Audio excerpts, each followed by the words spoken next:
Shalom, shalom. Très shalom, mes bien-aimés. Je suis toujours la seule. Je suis là pour la deuxième partie de mon témoignage qui est intitulée Ma rencontre avec la prophétesse de l'Éternel, notre Dieu, au travers de la chaîne de l'Éternel, Dieu TV, la sœur Majolie. Alors, je disais tantôt que pendant ces 3 années, j'étais là perdue avec ce faux prophète dépouillé jusqu'à ce que ce jour, le Seigneur me fasse encore la grâce imméritée de tomber sur la chaîne de l'Éternel et Dieu TV, où j'ai commencé à écouter les messages de la servante. Et ces messages m'étaient tellement, et c'était édifiant. Je voyais vraiment une différence entre tout ce que j'écoutais ailleurs là. Alors, c'est ainsi que dans le secret, j'ai commencé à écouter, à suivre, à liker, à partager même. Alors, c'est un jour encore que j'étais encore dans mon temps de jeûne, de repentance toujours. Parce que après les 40 jours, là, vraiment, j'avais fait du jeûne de repentance mon passe-temps. J'étais là presque chaque semaine, je jeûnais pour implorer la miséricorde du Seigneur. Seulement son pardon, parce que je sentais que j'étais vraiment indigne de lui. Alors, c'est comme ça qu'un jour, pendant mon jeûne, je vais me lever tôt, je vais faire la prière, je vais finir la prière vers 5h30. Alors, quand je vais un peu m'assoupir là, c'est dans ça que la sirène des eaux, le mari de nuit vont encore venir m'attaquer. Alors, quand je me suis réveillée, j'ai commencé à pleurer. J'ai dit, Père, Seigneur, qu'est-ce qui ne va pas avec moi, papa? Père, pourquoi tu n'entends pas mes pleurs? Seigneur, aie pitié de moi. Je suis fatiguée avec c'est-à-dire vraiment, cette histoire de mari de nuit, couche de nuit, c'était devenu un cauchemar pour moi. Un cauchemar, je vous assure. Mais j'étais là, je disais dépouiller, c'est que ça suffisait. Le dépouillement pour moi était suffisant, hein. Ah, il m'est bien aimé. C'est là où j'ai compris bien après que le dépouillement n'est qu'un processus, ce n'est qu'une étape de notre marche avec le Seigneur. On peut être dépouillé de l'extérieur, mais il y a encore dans nos cœurs des choses qui n'honorent pas le Seigneur. Le dépouillement se fait de Dieu, dit à l'intérieur comme à l'extérieur de nous. Mhm.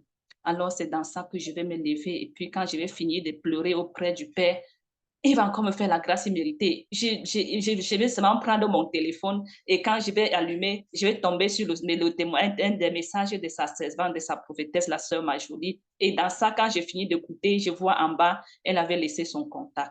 J'ai dit, wow. J'ai dit à moi-même que Père, ça c'est l'occasion. Moi, je ne rate pas parce que depuis que j'écoute les messages ici, je sens qu'il y a, c'est dit, je sens quelque chose de bon là, il y a ton esprit est là-dedans, Père.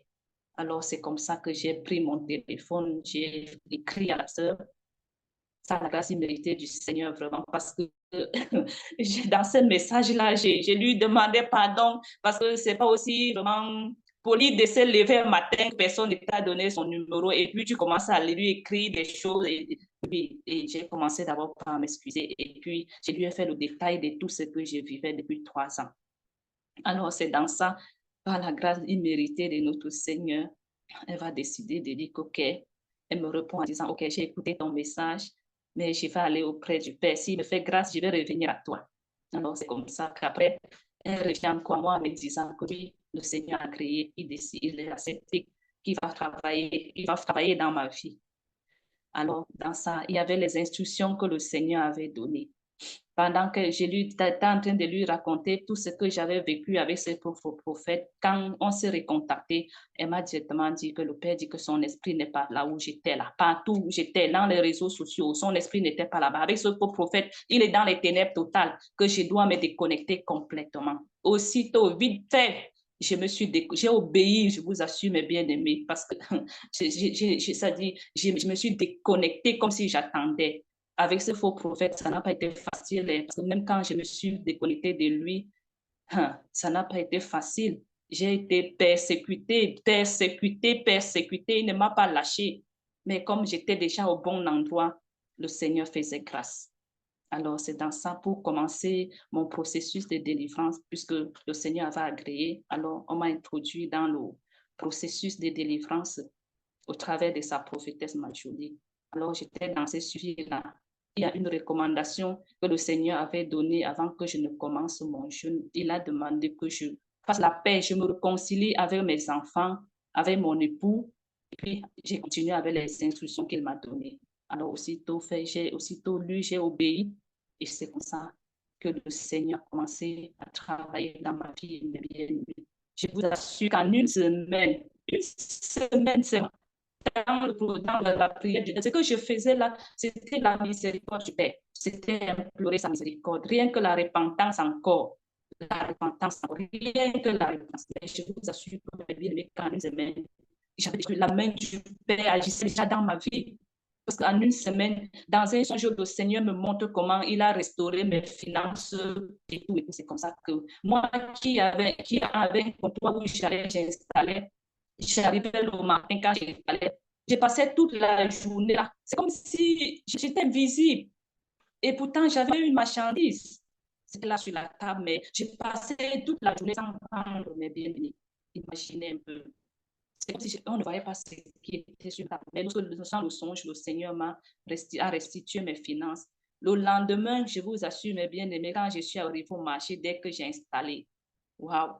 Les gens venaient, c'est comme si on avait ouvert les yeux des gens. Je voyais les gens venaient demander que madame, c'est combien ici, c'est combien ici. Ah, je restais encore comme ça et disais, ah, donc, je pouvais aussi vivre ça.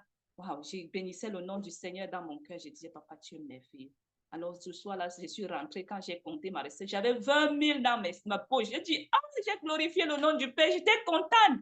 Je dis, papa, non, tu es merveilleux. Là où tu es là, papa, je sens que tu es là-bas. Je ne bouge pas, papa. Donne-moi seulement la force de marcher comme tu me demandes. Je vais obéir toutes les instructions parce que tu dis dans ta parole que celui qui te trouve va trouver la vie. Oui, papa. Et c'est comme ça que j'ai continué mon processus. J'étais là dans mon jeûne. Je faisais la repentance. Rien que la miséricorde du Père, j'implorais la miséricorde du Père. Et c'est dans ça que le Seigneur travaillait en moi. Il travaillait vraiment en moi. Parce que beaucoup de caractères en moi qui étaient là, comme malgré que j'étais dépouillée physiquement, mais mon cœur n'était pas dépouillé. Alors c'est dans ça que le Seigneur a commencé aussi à dépouiller mon cœur, à enlever en moi tous les caractères, à tuer en moi parce que j'étais une femme à la maison où quand l'époux veut dire, ah, moi je suis à Z là-bas. Donc, il a commencé à m'enseigner que je dois être cette femme-là qui parle peu, mais qui vient à ses genoux se plaindre. Que quand l'homme parle là, je dois fermer ma bouche. Alors, c'est comme ça que j'ai commencé à marcher avec le Seigneur. Il m'enseignait, il tuait en moi les caractères qui ne le glorifiaient pas vraiment. Et puis, c'est comme ça que j'ai continué. Toujours dans mon processus de délivrance avec lui, j'étais dans ça. Et c'est dans ça qu'il me montrait beaucoup de choses. Alors, un jour, je me rappelle une nuit, pendant que j'étais toujours dans mon programme, suivi de mon jeûne de repentance, il y a eu des disputes. Mon époux et moi, on s'était disputés. C'était vraiment une dispute qui n'avait pas de nom. Alors, ça, je suis allée me coucher. Le matin, quand j'ai l'heure de la prière, je me suis levée. Quand j'ai fait ma prière, j'ai fini de faire la prière, il était presque 6 heures moins. Il fallait que j'aille aussi continuer avec les enfants pour qu'on confie la journée au Seigneur. Je me suis un peu assoupie. Alors, c'est dans ce petit sommeil que je veux me retrouver sur mon comptoir au marché. Je suis assise là, et puis des gens sont en train de passer. Ils disent que la moto a cogné un enfant là-bas. Ah, je suis assise aussi là, ça ne me dit rien. Jusqu'à ce que c'est ma voisine la plus proche qui va arriver et me dit que, mais Huguette, tu es assise là-bas comme ça, on dit que la moto a cogné ton fils et si tu ne fais rien, c'est là où je vais me lever en sursaut. J'ai commencé à marcher, pressé pour aller à l'hôpital. C'est dans ma marche que je prends dans le téléphone pour vouloir appeler mon époux et lui faire part de l'accident de l'enfant. Mais bien aimé, je vous assure que lorsque j'ai pris mon téléphone, lorsque j'ai composé, lancé l'appel, j'ai entendu une voix qui criait que c'est à cause des disputes. Tout ce qui arrive à cet enfant, c'est à cause des disputes que vous avez fait cette nuit. Les disputes ont ouvert une porte et l'ennemi est entré pour attaquer l'enfant. Je dis, ah, mes bien-aimés, c'est comme ça que même appelé encore, je n'ai plus appelé. J'ai continué, j'ai couru quand j'arrive à l'hôpital. Lorsque je prends le couloir qui va dans les salles des accidentés, à peine j'avance de 2, 3 pas, je me retrouve bloquée avec une ligne de voitures qui avait fermé le passage pour m'empêcher de passer. Ah, c'est comme ça que je retourne, je prends les escaliers d'en bas pour aller contourner de l'autre côté. Et je vais me retrouver que j'étais endormie, assoupie à ces escaliers-là. Je me réveille par la voix de mon fils, l'aîné, pas sa voix qui me réveille. Quand j'entends sa voix, j'ouvre les yeux. Je suis là, je me vois allongée, je me pose les questions comme, mais comment j'ai fait pour m'endormir ici? Alors, c'est comme ça, quand je me lève, je vais monter les escaliers, je vais le voir placé avec son petit frère, c'est lui que la moto avait cogné. Il était là avec lui, tout bandé, mes bien-aimés, bandé partout. Alors, je vais lui demander que vous faites quoi ici? Il va me dire que non. Le docteur a demandé qu'il sorte de la salle des urgences pour aller dans l'autre salle-ci là. Et c'est dans ça que je vais me réveiller. Et puis, j'ai commencé encore à implorer la miséricorde du Père. Et j'ai compris que le Seigneur me donnait un enseignement au travers des disputes. Un enseignement que lorsque il y a des disputes dans la maison, l'ennemi passe par ces disputes-là. C'est une porte que nous ouvrons afin que l'ennemi puisse entrer pour nous attaquer. C'est dans ça, c'est vraiment cet enseignement que le Père m'avait donné au travers de ces songes-là. Alors, depuis ces jours-là, j'ai dit, papa, j'ai compris. Les disputes et moi dans la maison, c'est là. Je suis muette, muette comme une tombe. Quel que soit ce qui arrive, Père, donne-moi la force, que ma bouche se ferme et qu'elle ne s'ouvre que pour ta seule gloire. C'est vrai, je sais que c'est difficile, mais papa, je sais que c'est toi qui vas me donner cette force-là. Alors, c'est dans ça que le Seigneur commence à tuer ce caractère en moi, tout ça en moi. Et c'est comme ça que la paix, vraiment, je vous assure que mon époux qui n'est pas dans le Seigneur, il s'est dit aujourd'hui, il me regarde, il se pose même la question de savoir, mais c'est où la femme bavarde, querelleuse qui était dans la maison-ci? Elle est devenue tellement muette parce que quand il va prendre là-bas pour chercher les disputes, je vais esquiver. Il va tout faire, je vais esquiver. Déjà, comme il n'est pas là, il vient le week-end. Quand le week-end, il va venir, j'ai commencé à prier que Père, que l'esprit des disputes soit chassé. Papa, donne-la, remplis mon cœur de paix, de joie, que quel que soit ce qui va se passer, papa, que je reste muette. Alors, c'est dans ça que le Seigneur m'a fortifié, vraiment. Je rends gloire au Seigneur. J'ai béni son Saint-Nom. Vraiment, j'ai béni son Saint-Nom. Alors, pendant que j'étais toujours là dans mon processus de délivrance au travers de sa prophétesse, il a continué à faire des merveilles dans ma vie. Il va même commencer à me révéler des choses. Moi qui ne rêvais que des choses négatives, des choses des choses négatives vraiment, que ce n'est pas l'esprit qui vient m'attaquer, c'est les sorciers qui viennent faire cela.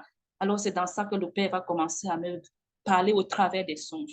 Au travers de ma famille, il en a fait des choses. Au travers des songes qu'il m'a donnés, il y en a tellement, tellement. Et quand j'étais dans ça, il me montrait comme ça. Je me levais toujours. Il y avait la voix qui disait, lève-toi, intercède, intercède. Alors, c'est dans ça que je me levais à chaque fois qu'il me montrait une situation dans ma vie ou dans la vie de la famille de mes frères, j'intercédais. Alors, j'ai continué avec le Seigneur. Pendant qu'il était là, il travaillait à moi. Pendant qu'on était là, en novembre, là, lorsqu'il a décrété le jeûne de 21 jours, j'ai aussi pris ce jeûne. Et je vous assure, mes bien-aimés, qu'au travers de ce jeûne de 21 jours de repentance, malgré que j'étais déjà dans un jeûne de repentance, j'ai ajouté les 21 jours là sur ce que moi j'avais déjà entrepris avec le Père. Je vous assure que le Seigneur s'est encore glorifié dans ma vie, mes bien-aimés. Ah, c'est dans ça qu'un jour, pendant ce jeûne de 21 jours-là, je vais me coucher et puis je vais me retrouver dans un endroit où c'était beau. Ah, mes bien-aimés, c'était beau. Je voyais des fruits qui étaient cueillis, entassés, et rien ne pourrissait. C'était là tout frais. C'était vraiment beau. Alors, je veux voir un homme grand, géant de taille qui va s'approcher de moi et il va dire, il était là, les gens s'alignaient et lorsque mon tour est arrivé, il m'a dit, il m'a appelé, je suis venue. Il a posé la main sur mon épaule. Il me dit, mais pourquoi les hommes t'ont fermé la bouche? Ah, j'ai dit, fermer la bouche. Il dit, oui, c'est dans ça qu'il va mettre la main dans ma bouche et il va commencer à sortir comme un rouleau. Je sentais comment il y avait quelque chose qui se déroulait dans ma gorge. Ça sortait, ça sortait, ça sortait, ça sortait, ça sortait jusqu'à ce que ça finisse. Waouh! J'ai dit, glorifier le nom du Seigneur. C'est-à-dire, cet endroit était merveilleux. C'est ça. J'ai compris que le Seigneur m'avait encore livré parce que les hommes avaient bloqué ma bouche. C'est ça, le Seigneur encore. C'était la bouche spirituelle. Pourquoi tu ne puisses pas parler du Seigneur? Que lorsque tu parles, même qu'on ne t'écoute pas, que ça ne puisse pas vraiment impacter les gens. C'est ainsi qu'ils font. Ils ferment la bouche spirituelle, ils ferment les yeux spirituels, ils ferment tout spirituellement. Amen. Quand la Bible parle de suivi de délivrance, c'est que c'est selon ce que c'est mal dit, comment procéder à chaque période que ça me dit de prendre tes périodes Chaque période, je ne vais pas entrer trop dans les détails, mais le suivi des délivrance, c'est qu'à chaque période, on doit se rencontrer pour qu'on prie ensemble et que s'il y a des instructions, je lui donne encore et que si quelqu'un n'a pas compris, je l'explique encore bien. Elle repart et ce qu'on fait jusqu'à ce que ça me dise que c'est bon, elle est mon temple. Parce qu'en fait, la défense, c'est quoi? C'est dès que le Seigneur permet quoi? La défense, c'est quoi? C'est que c'est dès que le temple de Téné qu'on était avant, en fait, de faire de nous le temple du Seigneur. Ce que c'est m'a dit, que c'est ça la défense. La défense, c'est de détruire le temple de ténèbres qu'on était, c'est le temple de l'impulsité, le temple de la colère, le temple du mensonge, des disputes, le temple de l'orgueil, le temple de Jézabel qu'on était extérieur et ou intérieur, pour faire de nous maintenant le temple du Saint-Esprit de Dieu. C'est quoi dans la délivrance, il faut un processus. C'est pas tout d'un coup comme ça, non. Le Seigneur prend le temps pour travailler dans nos vies. Pendant qu'on se répand, pendant qu'on écoute les instructions du Seigneur, le Seigneur travaille, il travaille, il travaille. On se rend compte que lorsqu'on achète la délivrance, lorsque le Seigneur dit que je suis, elle est maintenant mon temple, donc tu te rends compte que tu es brisé. Tu te rends compte que tu es, au lieu de l'orgueil que tu étais avec, tu viens rempli d'humilité. Tu te rends compte que de voir beaucoup de choses changent dans ta vie. Tu n'es plus la même personne. Parce que le Seigneur te brise durant le parcours de la délivrance. Et ça dépend de tout un chacun. Il y en a en quelques semaines seulement, ça va. Il y en a en plusieurs mois. C'est le Père qui décide quand la délivrance est mise. Ce que j'ai dit quand on a commencé, que ici, ce n'est pas moi qui décide, c'est le Père qui décide. Quand il t'agrée, c'est lui qui décide quand on commence et quand on termine. C'est quand il moi, justement là pour suivre des instructions et te dit, et on prie ensemble pour que le Seigneur agrée nos prières. Et c'est un travail. Et c'est quand il dit maintenant que c'est bon, et chaque fois il me dit à quel niveau la brebis ou le bien ou la bien-aimée se trouve. Et quand c'est il me dit, mon enfant, c'est bon, elle est mon temple. Maintenant, soit il va me dire, prie pour elle, bénis-la, pour que je m'installe en elle. Ou soit il m'a dit, ma fille, je suis déjà en elle, alors bénis-la, profite de sa vie et qu'elle continue encore à me chercher de son côté. Et moi, je m'occupe aussi d'autres personnes. Donc, c'est un peu que ça, vous comprenez un peu comment ça se passe le processus de délivrance. C'est un suivi où c'est le Père même qui dirige toutes choses et non moi. Je suis les instructions et je donne à la personne aussi suit et tout se passe bien pour la gloire de notre Papa chéri encore. Sois bien, ma bien, mais tu peux continuer, s'il te plaît. Oui, effectivement, comme la bien-aimée venait de le dire, c'est le Père qui décide vraiment du temps que cela va prendre. Parce que j'avais commencé mon processus de défense avec le Père, c'était en novembre 2024. Et c'est juste en mai,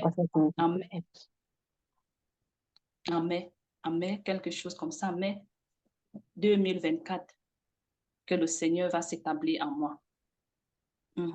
Et je disais que pendant que j'étais là dans ce processus, il ne cessait de se glorifier dans ma vie. Je voyais vraiment ses bienfaits dans ma vie. C'est-à-dire, il a travaillé, il était là, c'est-à-dire, il travaillait de jour comme de nuit dans ma vie. C'est-à-dire, il me brisait vraiment. Il me brisait vraiment. Alors, c'est dans ça, dans ce suivi de processus de délivrance que j'y suis passée, parce que vraiment, le Seigneur m'a lavé pendant ce temps. Le Seigneur m'a lavé, il m'a purifié, il m'a lavé de tous mes péchés, il m'a délivré vraiment de tous les liens, il a dit tout ce qui était de négatif dans ma vie. Le Seigneur l'a fait. Dans son amour infini, parce que vraiment, je ne suis même pas digne, je ne suis même pas digne. Mais dans son amour infini, il a accepté, supporté toutes les péchés, tout cet tas de péchés que j'avais en moi. Je lui rends toute la gloire. Je lui rends toute la gloire. Parce que si aucun homme ne peut supporter, c'est-à-dire cette odeur de péché, parce que le Père nous dit que le péché a une mauvaise odeur. C'est ça. Il a supporté tout cela. Il a travaillé, il m'a lavé, il m'a purifié et il a fait de moi son temple. Il a fait de moi une nouvelle créature. Je suis ce que j'ai aujourd'hui par la grâce du Seigneur. Je vous assure, mes bien-aimés, que pendant ces jeûnes de repentance-là, c'est la seule prière que j'ai eu à faire pendant tout ce temps, c'était la repentance. Je n'ai pas fait, je ne me pas, oui, pendant ce suivi-là, je ne me rappelle pas avoir fait une autre prière que la repentance. Je ne me rappelle pas avoir envoyé le feu sur les hôtels familiales. Je ne me rappelle pas avoir fait... Non, mes bien-aimés. La repentance, rien que implorer la miséricorde, c'est-à-dire aller devant le Père, pleurer, regretter amèrement, lui dire, papa, j'ai mal agi, j'ai péché, papa, je suis désolé, pardonne-moi, papa, voilà ce que j'ai fait, ça ne t'a pas plu, Père, miséricorde, miséricorde, c'est tout ce que j'ai demandé au Seigneur avec un cœur sincère, et c'est dans ça que je vous assure, mes bien-aimés, le Seigneur a travaillé dans ma vie. Il a travaillé dans ma vie et j'ai compris que la prière la plus puissante que nous pouvions adresser à notre papa adoré, ce n'est qu'une prière de repentance. Parce que j'ai compris la puissance qui est cachée derrière cette prière de repentance, mes bien-aimés, je vous assure. C'est au travers de cette prière que le Seigneur a fait de moi ce que je suis aujourd'hui. Moi qui viens témoigner là, j'étais celle perdue là. Je faisais aussi des prières, retour à l'envoyeur, ceci et cela, feu, ceci par-ci, par-là, mais j'avais toujours les mêmes problèmes. Mais lorsque je suis, par la grâce imméritée, j'ai rencontré le Seigneur au travers de sa prophétesse, tout ce que j'ai eu à faire pendant ce temps, c'était la repentance. Rien que ça, mes bien-aimés. Rien que la repentance. Et c'est dans ça que le Seigneur fait toutes les merveilles. Il a fait de moi ce que je suis aujourd'hui parce que j'étais celle qui passait son temps triste, remplie d'amertume. Elle passait son temps à pleurer. Mais bien aimé, je vous assure que j'ai rencontré la vie. Notre papa adoré, notre papa chéri, il est la vie. Il dit que c'est lui qui le trouve là. Absolument, il a trouvé la vie. Ah, ça dit, je rends gloire au Seigneur de m'avoir fait cette grâce-là, vérité, de lui rencontrer, lui qui est la vie. La vie. Aujourd'hui, je suis remplie de sa paix, de son amour, de sa joie. Quels que soient les problèmes auxquels je vais faire face aujourd'hui, ça me fait ni chaud ni froid parce que je sais que adorer là. Tant que je suis là à ses pieds, devant sa face, dans l'obéissance, faisant sa volonté parfaite, je sais que quelle que soit la situation, il va me sortir de là. Il va me sortir de là. Parce qu'il a encore fait des merveilles pendant l'année scolaire 2024-2025, 2023-2024. Pendant que j'étais là, causant avec la bien-aimée, on était là, on parlait des enfants et demandait comment les enfants allaient. Alors le Seigneur lui fait part de me dire que le succès pour mes enfants là, tout c'est un acquis. C'est un acquis. Avant que les enfants n'avaient même pas encore commencé à composer, on ne parlait même pas encore des examens officiels, rien. C'était des mois avant cela, avant. Alors, le Seigneur lui a dit que, dis-lui que c'est un acquis, le succès pour ces enfants-là, c'est un acquis. Waouh! J'ai glorifié. Après, quand on a fini de causer là, je suis allée encore me prosterner. J'ai glorifié le nom du Seigneur. Dit, papa, merci. Parce que c'est toi qui es, tu es le Dieu vivant, le tout puissant. Tu es fidèle, que la parole qui sort de ta bouche, Père, ne retourne pas à toi, sans effet. Mais là, ce que tu nous demandes, c'est que nous soyons fidèles à toi, obéissants. Nous suivons les instructions que tu nous donnes, Père. Alors, j'ai lui demandé, papa, donne-moi la force de t'obéir, de poser mon pied là où tu veux que je le pose, afin que ta gloire se manifeste encore dans ma vie, celle de ma famille.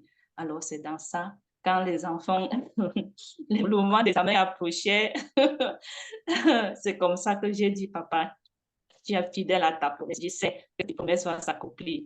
Alors, c'est comme ça quand on a fini de tous les examens, le Seigneur m'a donné un an. Mon fils, le dernier, là, il a eu le concours d'entrée en sixième. Il y a la deuxième, le deuxième, son grand frère qui a eu l'entrée en seconde. Il y a la troisième qui a eu le BPC. Il y a l'aîné qui a eu le bac. Alors, j'ai glorifié le nom du Seigneur. Je dis, papa, tu es merveilleux. Tu es merveilleux, Seigneur. Qui est comme toi, Père? Le 100% de réussite avec Papa Jésus. C'est ça. Amen. Amen. C'était de réussite. Et puis, quand je disais autour de moi que le Seigneur m'a donné déjà le succès de mes enfants avant l'examen, les gens me regardaient, on disait que celle-ci est la même. Qu'est-ce qu'elle raconte là? Alors, quand j'ai eu mes 100%, je suis encore allée témoigner, j'ai glorifié. Je me rappelle le jour là au marché. J'ai loué le Seigneur, les gens me demandaient que, mais celle-ci là, quelle bouche te pique? Je dis que la bouche, aïe, vous ne pouvez pas imaginer. Je suis dans la joie parce que j'ai vraiment rencontré le véritable Dieu, le Dieu vivant. Il est vivant. Ça dit, nous avons eu l'habitude de le voir lointain, mais pourtant, il est à côté de nous. Il est là, plus proche de nous que jamais. C'est ça. C'est ça. Les gens me regardaient. C'est que le Seigneur n'a que confirmé sa parole, puisque j'avais dit autour de moi, il y avait d'aucuns qui étaient jaloux du succès. Je disais que c'est pour vous là-bas. Mon père a donné, personne ne peut arracher ce qu'il a donné. Donc, quand vous sautez, moi, je suis là dans la joie. Et je me rappelle, j'avais fait un voyage à la servante où j'étais toute remplie de joie. Je louais le Seigneur en lui rendant grâce et je lui faisais part de ça. Et on a glorifié le nom du Père. Pour vous dire, quand notre Père dit que celui qui le trouve a trouvé la vie, c'est vrai. J'ai vraiment trouvé cette vie parce qu'avant, j'étais celle-là qui avait peur de dormir. Vous imaginez qu'après que tu aies fait une prière, quand tu t'en vas te coucher, c'est là où les maris de nuit viennent encore t'attaquer. C'est là où les sorciers viennent t'attaquer. J'étais dans ça. Il arriva des moments où j'avais peur de dormir parce que je savais que dès qu'ils fermaient les yeux là, oh, ils vont venir. Alors, mais lorsque je suis tombée, oh, vraiment, j'ai béni le nom du Seigneur pour cette grâce imméritée qu'il nous fait accorder. Parce que là où là où le Père est, son esprit agit puissamment. Et toutes ces choses-là sont finies. Les maris de nuit, les attaques des sorciers, tout ça est fini. Aujourd'hui, je vous assure, mes bien-aimés, que je peux me coucher, dormir comme un bébé, sans m'inquiéter. C'était pas le cas avant. C'était pas vraiment le cas avant. C'était pas. Le Seigneur s'est vraiment glorifié dans ma vie. Et c'est pour ça que je suis venue témoigner en ce jour pour sa seule gloire. Ses bienfaits sont nombreux dans ma vie, mes bien-aimés. Je ne peux les citer. Si je commence à dire que je vais raconter tout, on va passer toute la journée ici, là, ça ne va jamais finir. Ça va jamais finir, c'est ça. C'est ça. Alors, je suis là pour témoigner sa gloire. Que le message édifie beaucoup d'autres aussi, parce que c'est aussi au travers d'un message que j'avais aussi écouté et par la similité du Seigneur, il m'a fait vraiment ce que je suis aujourd'hui. Alors, je bénis le nom. Je lui rends toute la gloire. La gloire est à lui seul. Pour tous ces bienfaits qui sont si nombreux dans ma vie, celle de ma famille. Ô Père éternel, je te dis merci. Merci, Papa. Merci au Père éternel. Merci au Père des Lumières. Merci au Père des esprits des nations pour tous tes bienfaits dans ma vie, Seigneur. Papa, je suis un témoignage vivant. Je témoigne pour ta gloire de tes bienfaits dans ma vie, Père. Sois béni, loué et sanctifié, magnifié. Tout l'honneur, la gloire, la puissance, la majesté, la grandeur, l'autorité te reviennent à toi seul, ô Dieu vivant, ô Dieu tout-puissant. Toi qui vis et règnes pour l'éternité à l'éternité. Au nom puissant de Jésus-Christ de Nazareth. Amen. Amen, amen, amen, amen. Je me bénis, ma bien-aimée. Que toute la gloire soit rendue à notre Seigneur Jésus-Christ de Nazareth. Il dit, comme j'avais dit à la bien-aimée, lorsqu'elle m'avait rencontré au début, il a dit, ma soeur, le Seigneur sa parole, quiconque me croit pour la vie. Tu ne peux pas dire que tu es un prophète et tout va mal, tu es dans le jeûne et tu as les couches de nuit. Là, c'est impossible. Parce qu'un véritable serviteur de Dieu, une véritable servante de Dieu reflète la vie du Seigneur. Alors, le fait de causer avec un véritable serviteur de Dieu, la vie du Seigneur, je me rappelle une fois quand je vais prier pour quelqu'un par la grâce du Seigneur, le Seigneur me dit que à chaque fois qu'une décharge était ancrée en lui. Moi, je ne savais pas. C'est lui qui me dit ça. Quand tu pries comme ça, c'est-à-dire, c'est comme c'est la vie qu'on reçoit. C'est la vie qu'on reçoit d'une véritable servante. C'est pourquoi nous devons vraiment tout faire pour consulter le Seigneur. Le rôle de notre bien-aimée, c'est qu'elle ne connaissait pas qu'il fallait consulter le Seigneur. C'est ça que beaucoup ignorent jusqu'à présent. Ils ignorent qu'on doit consulter le Seigneur en toutes choses. C'est très important. Ce que le Seigneur m'a toujours appris. Si je ne consulte le Seigneur, je ne sais pas encore parler aujourd'hui. Je serai tombé depuis déjà. Parce que c'est ça le rôle de l'ennemi. Il ne veut pas qu'on soit intègre au Seigneur. Il ne veut pas qu'on entre dans l'intimité. Et il y a aussi une partie que les bien-aimés oublient. Le Seigneur peut déclarer une prophétie dans ta vie. Je vois, j'ai donné un message sur ça dans la chaîne. Il peut prophétiser que tes enfants vont réussir. Maintenant, si toi, en retour aussi, tu n'es pas devant la face du Seigneur et tu ne marches pas comme le Seigneur veut, alors l'ennemi va arracher cette bénédiction-là. Oui. C'est ce qu'on oublie. Lorsque la prophétie sort, c'est pas que tu as te coucher, tu dors, ou pour que tu as sorti les hommes de gauche à droite, pour prendre l'âme des hommes pour marier de gauche à droite, pour faire n'importe quoi. Si tu ouvres la porte, l'ennemi va entrer et il va voler cela. Surtout quand nous savons que on vit dans un monde de combat. Donc, quand le Seigneur dit que voici ce qui va se passer, alors nous aussi, soyons vraiment intègres au Seigneur afin que ce qu'il a dit s'accomplisse. Parce que si on n'est pas intègre à lui, ça va nous passer. Et après, on va commencer à raconter, à dire du n'importe quoi. Mais ça toujours contre nous, qui retourne toujours contre nous, pas contre la personne. Parce que le rôle du prophète, c'est de déclarer la parole du Père. Et le rôle maintenant, la personne, de la brebis qui reçoit la parole, ou de la personne qui reçoit la parole, c'est d'accepter ces paroles et de marcher dans la volonté parfaite du Seigneur, afin que ces paroles s'accomplissent. Mais si tu ne fais pas cela, ça va t'échapper. Ça va t'échapper. Pourtant, c'est parce que le Seigneur voulait. Il voulait bien. Ce qu'on a bien aimé, le Seigneur m'avait dit, c'est pas seulement elle. Le Seigneur m'avait dit qu'en cette année, tout ce qu'on a suivi, qu'on a fait le suivi des et que les enfants étaient en classe d'examen, il m'avait dit, tout c'est ça le succès. Il m'a dit 100% de réussite, ce que le Seigneur m'avait dit. Il y a aussi notre bien-aimé, la sœur Lucie. Le Seigneur, de son côté, lui a donné 4 réussites. C'est-à-dire 2 bacs, une licence et un probatoire. Tous ont réussi à la maison. Pourtant, avant, ce n'était pas ça. Et c'était la fête à la maison. Donc, il glorifiait seulement le Seigneur parce qu'avant, ce n'était pas comme ça. Mais quand le Seigneur, il dit quiconque court pour la vie, quand tu cours la vie du Seigneur, c'est-à-dire, lorsque les mis, parce qu'il y a des enfants qui étudient vraiment. Mais arrivant à l'école, ils échouent l'examen. On ne comprend pas. Mais quand le Seigneur est là, l'ennemi va passer au bout de toucher pour empêcher à l'enfant de bien travailler. Il ne peut pas. Parce que tu étudies bien, mais arrivé à l'école, on a seulement effacé ton cerveau, tu oublies tout. Et après, tu échoues. Mais quand le Seigneur est là, et qu'il travaille dans ta vie, et qu'il restaure toutes choses, et qu'il met sa vie, la vie dans la famille, lorsque les enfants vont comprendre, ils vont réussir. Sauf s'ils n'étudient pas bien. Parce que quand je les ai fait comprendre, quand le Seigneur dit que c'est 100%, vous aussi faites pour vous, et il va faire sa part. Sa part, c'est le verset que ce que tu as étudié là, que tu donnes ça là-bas, et que l'ennemi ne t'empêche pas de bien travailler. Mais toi aussi, tu dois étudier. Il n'y a que eu 100% de réussite. Comme le Seigneur m'avait dit que c'est ça, 100% de réussite pour tous ceux qu'il a suivis, pour tous ceux que lui et moi on a suivis. Tu sais, 100% de réussite dans toutes les familles. Et tous sont réussis. Tous sont réussis. Et ce n'est que la gloire, on rend encore gloire à notre Seigneur. Parce que vraiment quand il est vraiment vivant, et auprès de lui, vraiment, nous sommes remplis de joie, nous sommes remplis de paix, nous sommes remplis d'assurance. Vraiment, tout ça à cause de notre Seigneur. Car c'est ce qu'il est capable de faire. Il nous montre encore que la seule chose qui nous sépare de lui, ce sont les choses éphémères dont on s'est accroché pour rien.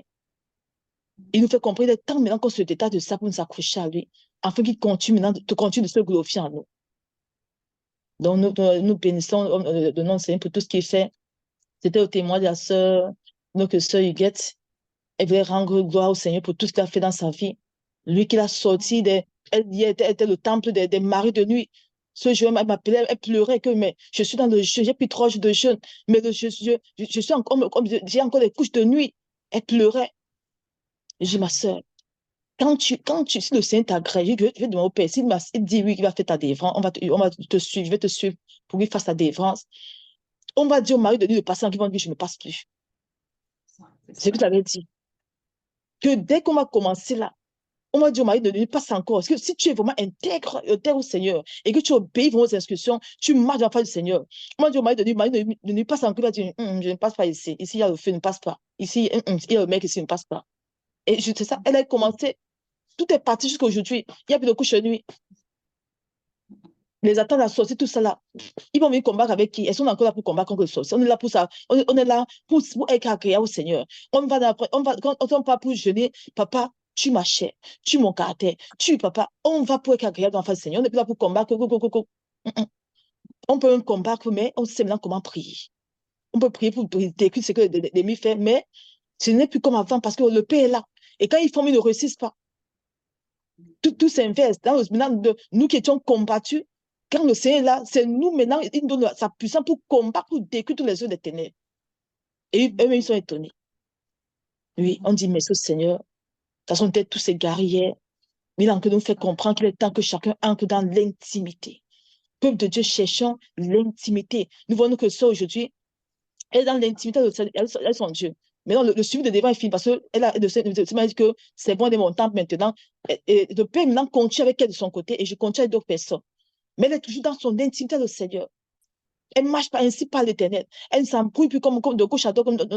Même si vous faites qu'elle a une église, si ça ne dit pas de papa, ne pas. Si ça dit que voici l'église, si c'est bon, c'est là-bas qu'elle ira. Donc, laissons le Seigneur nous guider, peuple de Dieu, où aller, et où ne pas aller. C'est le Seigneur qui guide, ce n'est pas nous.